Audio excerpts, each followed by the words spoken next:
Okay guys, welcome back to this Go Redis database clone series.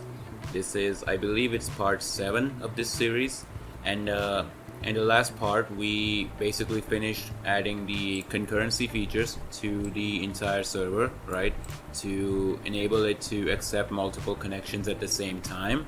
And also we added a bunch of new commands like delete, exists, and keys. Alright, now in this part we're going to implement the save and the BGSAVE, the background save commands. But before we do that, we're also going to do a bit more housekeeping and just fix a bunch more issues and bugs and just kind of like improve this server a bit, right, in a bunch of different places. So let's do that. And by the way, as you can see, I'm not wearing glasses today. I broke my glasses frame, and so I'm gonna have to like just squint at the screen to make sense of what I'm writing. So if you see me doing that, you know the reason. So first let's just open up the RDB file. I want to make a few more improvements over here. So as you can see over here in the save RDB function, we are using this GOB protocol to encode the database store. The problem is this is not like thread save, this is not concurrency save. We have a mutex in our database struct, right? So we need to use that over here as well. And I'm going to lock it just for reading, not for writing, because we're only reading the database store in this like function call, right? So that's the first thing. Now let's go down, or let's actually go back up here, and you can see I'm passing in a bunch of flags over here, right? When I want to save the RDB file and create the actual file, I am creating it if it doesn't exist already, and I am opening it in writing mode, right, not in reading mode. So this is fine, but I also want to do one more thing. I want to add one extra flag over here, which is the OS trunk, right? So this stands for truncate, and what this is basically going to do is it's going to guarantee that every single time you open this file, the previous contents of the file are going to be overridden, right? So we always keep the latest snapshot of the database, not some old data that, you know, it's just lingering around for no reason, right? So we always want to truncate the entire file every time we save the database snapshot, so that we always have the latest snapshot of the database. Now down here in the sync RDB function, we don't need to use os.openFile. This is unnecessary. One, because these permissions aren't going to be really necessary because the files are already going to be created, right? We can use os.open over here because right now what we're doing is we're basically just creating the file if it doesn't exist, right? But there's no need to like create an empty RDB file just to synchronize it, right? Because look, this is the sync RDB function, not the save RDB function. This function is just going to open up the RDB file and synchronize it with the database. But if the file doesn't exist, then this create flag is going to create it, right? And then open it in reading mode. But there's obviously no point in creating an empty file because there's nothing to synchronize, right? So because of that, let's just use os.open over here instead of using the os.openFile method, right? So remove this, and there we go. Now also, one last thing that I want to do is, you can see over here that we do make sure to close the file, right, when we're done with this whole function by using the defer keyword over here, right? But what happens if there's an error in opening the file, right? If there's an error, then it's going to print this log statement, and then it's just going to return without ever reaching this defer call, right? So that's a problem. What we should do instead then is to just call f.close over here again, and that's going to just make sure that the file actually gets closed even if we don't reach the defer down here, right? And with that, we are done with all of the housekeeping that I wanted to do. This close should just like fail gracefully and silently if the file is already closed, so I think it's safe to call this again over here as well, right? But yeah, now we're done with all of this general improvements that I wanted to make. Now we can actually get started with implementing the save and the BGSAVE command. So let's do that. So let's get started over here by adding the save command, and this will run the save function, which we need to create down here.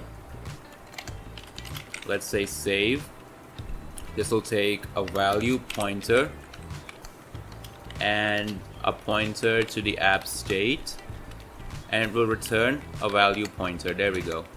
Now the save command, what this is going to do is it's going to save the RDB file, right?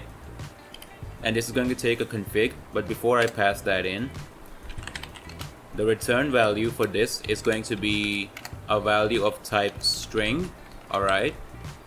And the string value will just be an OK, so just a general OK success message, alright? And of course pass in the state.config in here, and this should work.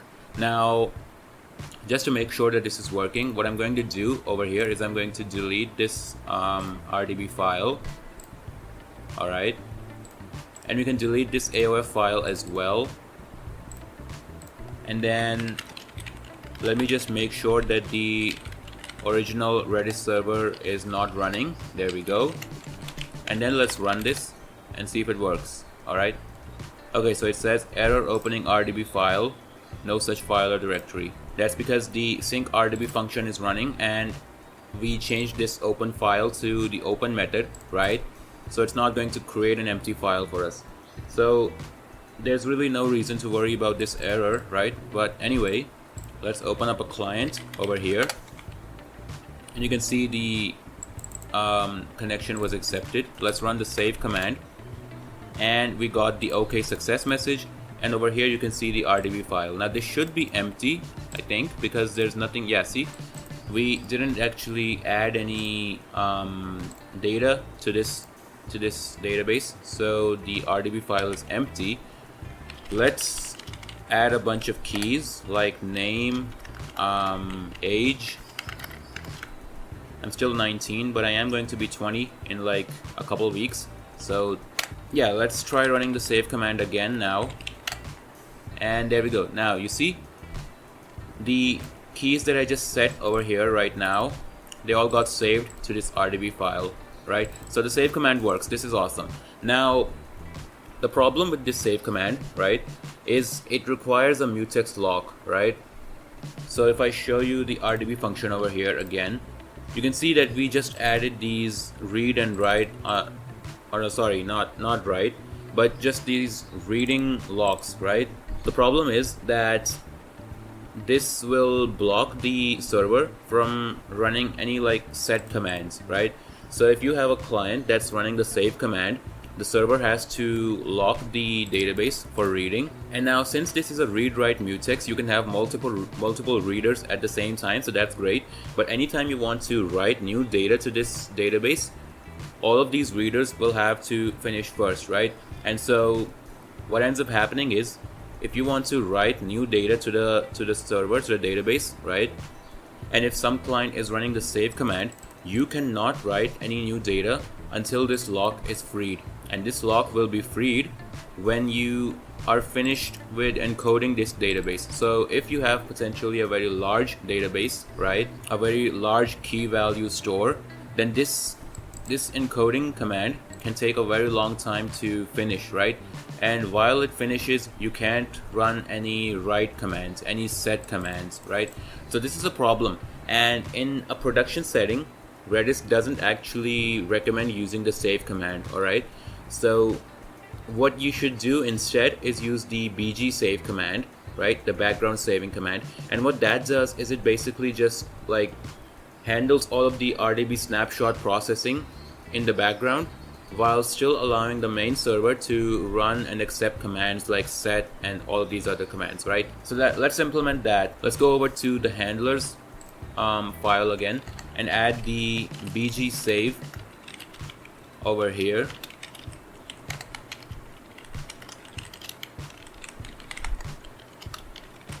There we go. Now we're going to implement this quite differently from how Redis does it, because and let's add this over to the handlers list as well. So the way Redis handles the background save command is it uses something called COW, copy on write. So this is like a memory optimization algorithm that the operating system provides us, and this is not available in Go, sadly. Since Go is a garbage collected application, a garbage collected language, right?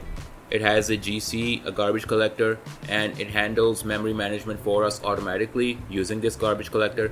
So we don't have access to this memory optimizing algorithm, right? Which means we're not going to be able to implement true background saving, right? Because Go just doesn't support that. If I was using C or something to write this whole server, then yeah, I could probably use that. But with Go, we just can't do that. So we're gonna sacrifice a lot of like performance over here to implement this background save command. But yeah, it is what it is. So the first thing I need to do, right, is go back to main.go and go down here to app state, and we want to add a few more fields over here. I want to add the background save running field, which is a boolean, and I want to add the db copy, which is a map string of strings. Awesome. Next we want to go over to the RDB file, and instead of accepting the config over here, right, we want to accept the state instead. And I'll explain why in a second, but let's fix these reference errors as well. There we go. Now the reason we want to accept the state over here in the save RDB function instead of the config is I want to be able to access the database copy, and I want to access this BGSAVE running boolean to tell whether a background save is running or not. Alright, now let's implement this. Let's say that if the background save is running, then we're going to save the database copy, alright, which is going to be in the state.db copy field, right? And since this is a copy, since this is not the main database, we don't need to use the mutex over here, right? So that gives us a bit of a performance improvement over here. And if there's no background save running, then we can just use the actual database value over here, right, to encode and write the database snapshot. So basically, if the background save command is run, we're going to encode the database copy. Otherwise, we're going to encode the actual database store, right? Let's also add a log statement up here just so we know what's going on. So let's say saving db to RDB file. Let's just say that. And now let's go down over to the, or actually up over to the init RDB trackers function, and this needs to accept the config instead of the, or this needs to accept the state instead of the config. Why? Because we need to pass in the state to this RDB function over here, right? This save RDB function down here. So pass that in, solve this reference error as well, state.conf.rdb. There we go. Now let's go over to main.go, and we need to pass in the state over here as well instead of the config. There we go. So now this is all done, right? Now let's go back over here and let's fix this as well. Save RDB and pass in the state. Now in the background save command handler over here, right? First of all, let's just check if a background save is already running, right? And if it is already running, then we need to return an error. So let's say the type will be error,